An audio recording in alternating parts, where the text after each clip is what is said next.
पीठे सुरपूजिते शङ्खचक्रगदाहस्ते महालक्ष्मी नमोऽस्तुते।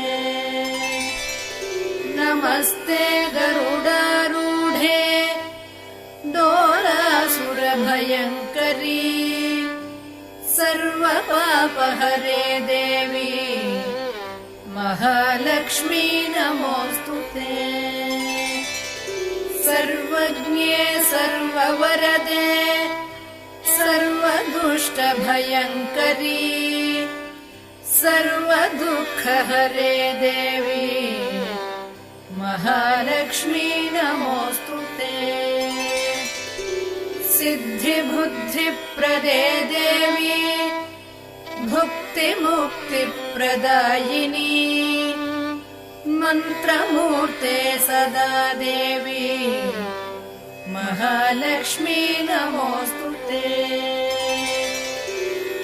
आद्यन्तरहिते देवी आदिशक्ति महेश्वरी योगज्ञे योगसम्भूते महालक्ष्मी नमोऽस्तुते।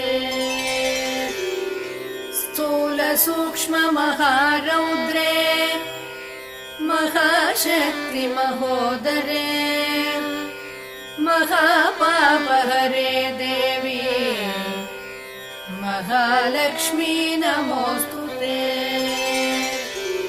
पद्मासनस्थिते देवी परब्रह्मस्वरूपिणी परमेशि जगन्मातः महालक्ष्मी नमोऽस्तुते।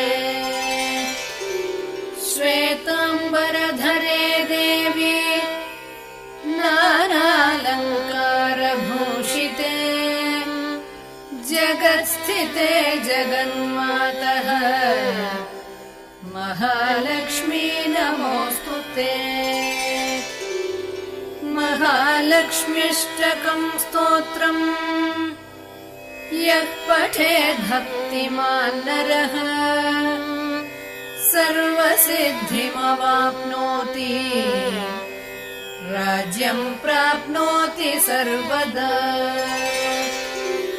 एककाले पठेन्नित्यम् महापापविनाशनम् द्विकाले यः पठेन्नित्यम् धनधान्यसमन्वितः